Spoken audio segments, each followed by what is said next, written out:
Salut les amis, j'espère que vous allez bien, on est parti pour une nouvelle vidéo, on n'a pas beaucoup d'informations aujourd'hui, notamment parce qu'on le rappelle, c'était jour de repos pour les joueurs, et ce, depuis le match face au Rayo dimanche, la reprise de l'entraînement est prévue pour aujourd'hui.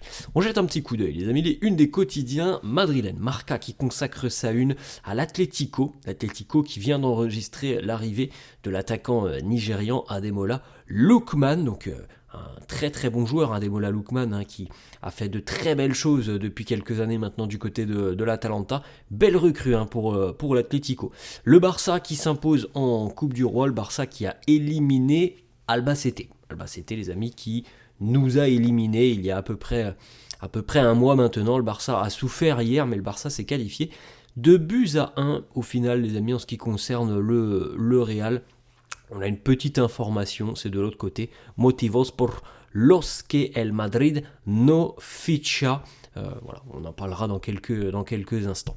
La une de As qui consacre sa une à Hendrik du côté de l'Olympique Lyonnais. Impacto Hendrik. Lyon est à la recherche d'un titre depuis 14 ans. Ce sera peut-être le cas cette saison avec un Hendrik qui, on l'espère, permettra à l'OL d'aller chercher un titre. Pour le moment, l'OL est engagé évidemment en Ligue 1. Bon, je pense que ça sera quand même compliqué d'aller chercher le titre de champion de France. Lyon est en Coupe de France, toujours présent en Coupe de France. Et d'ailleurs, l'OL jouera ce soir en Coupe de France face à Laval, équipe de Ligue 2. Et donc l'OL est évidemment aussi qualifié en Europa League. Donc voilà, une seconde partie de saison plutôt excitante pour Hendrik avant le grand retour du côté de Madrid l'été prochain.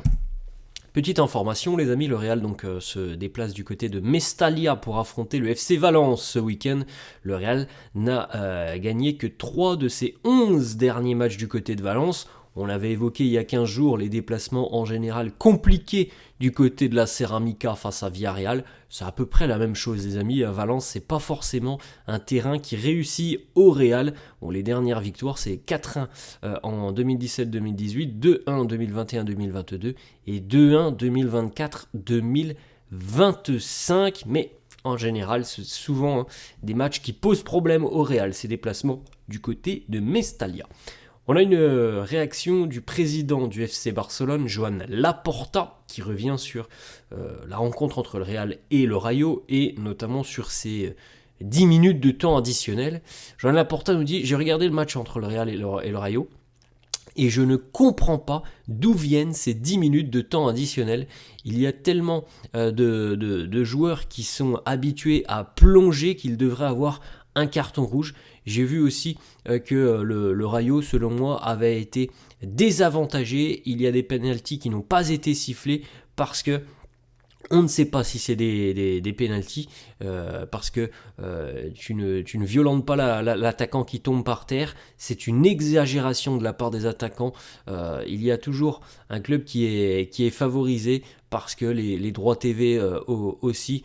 On nous explique que tout ça, voilà, on est tout le temps en train de nous expliquer ce genre de choses. Donc selon Joan Laporta, voilà, il y avait trop de temps additionnel lors de la rencontre entre le Real et le Rayo. Alors petite information les amis, sur la seconde mi-temps de la rencontre entre le Real et le Rayo, donc où le Real a obtenu ce fameux penalty à la 98e à peu près, 99e, on a quand même eu sur la seconde mi-temps, alors tout compris les amis, tout compris, donc les changements, les blessures, tout ce que vous voulez, on est sur un total de 11 minutes et 20 secondes exactement de temps perdu sur la seconde mi-temps, donc d'où les 10 minutes de temps additionnel les amis. Voilà, c'est Archivovar quand même qui nous sort cette information, donc Archivovar ils sont concentrés sur la deuxième mi-temps en regardant tous les moments où on n'a pas joué au final et on atteint quand même 11 minutes et 20 secondes. Ensuite, petite information, les amis, alors je ne sais pas, on ne sait pas si le Real terminera champion d'Espagne, ça va être compliqué. En tout cas, il y a une chose que l'on sait déjà quasiment à 99%, c'est que Kylian Mbappé va remporter le trophée de soulier d'or de Liga. il y a 94% de chances que Mbappé remporte ce soulier d'or. Il est tellement en avance parmi les buteurs en Espagne. C'est assez dingue, surtout que en plus de ça, sans manquer de respect à Vedad Muriqi, qui est le deuxième meilleur buteur de Liga, Vedad Muriqi, il joue à Majorque, une équipe qui va lutter pour le maintien, donc c'est exceptionnel déjà ce qu'il fait. On n'a pas de joueur du bas, on n'a pas un Lewandowski par exemple qui talonne Kylian Mbappé, donc il est vraiment seul au monde cette année. Bon, félicitations aux autres qui sont derrière, comme je viens de le dire, Muriqi c'est exceptionnel ce qu'il fait, mais évidemment il ne reviendra jamais sur Kylian Mbappé, ça c'est improbable. Ensuite, petite information les amis, sur les retours de blessures.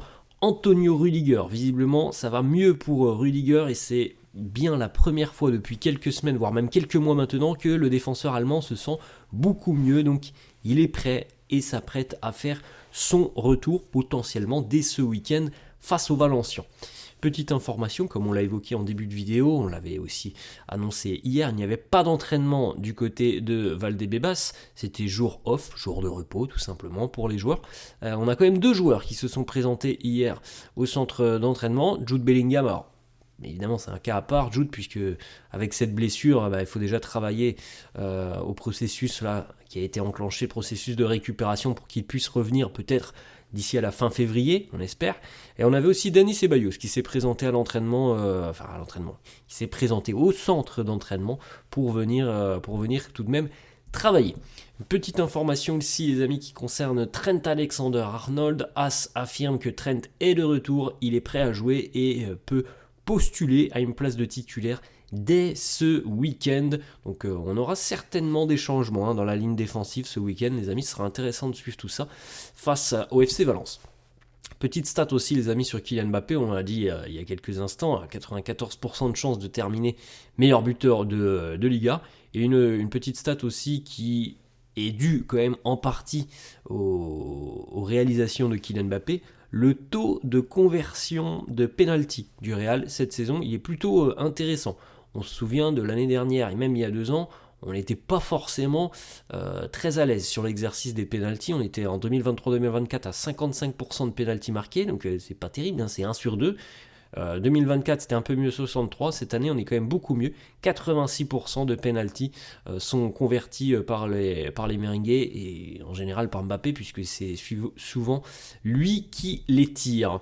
Petite info, Mercato les amis, le Real a une ossature de 23 joueurs en équipe première, c'est 2 joueurs de moins que la limite légale, donc on aurait pu aller chercher 2 joueurs supplémentaires, mais voilà, on n'a pas pris cette décision parce qu'on sait que le Mercato hivernal n'intéresse pas le Real, donc on pense que l'équipe est assez qualitative pour aller chercher des titres, et si jamais on s'appuiera sur la réserve, sur la Castilla.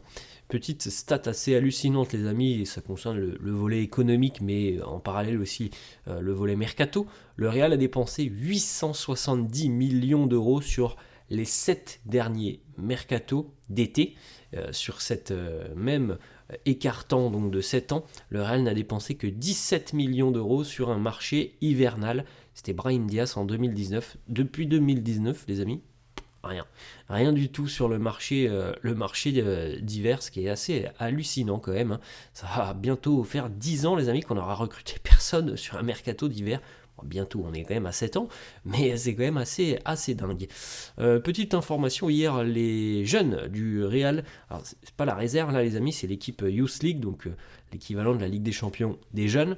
Le Real affrontait Marseille hier, victoire 5-2 pour les merengues. Thiago Pitarch, que l'on avait découvert un petit peu en tout début de saison sur certains matchs amicaux, Thiago Pitarch a été exceptionnel avec trophée d'homme du match, un but marqué, 90% de passes réussies, 52 passes réussies, 2 sur 2 au niveau des duels gagnés, 3 sur 3 au niveau des tacles, 4 sur 4 au niveau des longs ballons, 6 duels gagnés sur 7, 2 sur 2 au niveau des 1 contre 1 face aux joueurs adverses. Exceptionnel Thiago Pitarch, on se souvient que Xabi Alonso appréciait beaucoup son profil, c'est un joueur qui continue de poursuivre son développement. Petite déclaration de Karim Benzema, comme on l'a évoqué hier, Karim qui rejoint donc Al Hilal en Arabie Saoudite, et bon, il a fait beaucoup de déclarations pour son arrivée. Il a notamment sorti cette déclaration en nous disant Al Hilal, c'est le Real Madrid d'Asie. Voilà, le Nouébé du côté d'Al Hilal, le plus grand club saoudien et l'un des plus grands clubs du continent asiatique. On termine les amis avec une petite information. Voici les joueurs nommés pour le trophée de joueur du mois de janvier. Kylian Mbappé, Valverde, Thibaut Courtois, Arda Güler ou encore Vinicius. Voilà les amis, la fin de cette vidéo. J'espère que ça vous a plu. N'hésitez pas, comme d'habitude, à lâcher un petit pouce bleu. N'hésitez pas non plus à vous abonner à la chaîne. Je vous souhaite une bonne journée. Je vous dis à la prochaine. Ciao.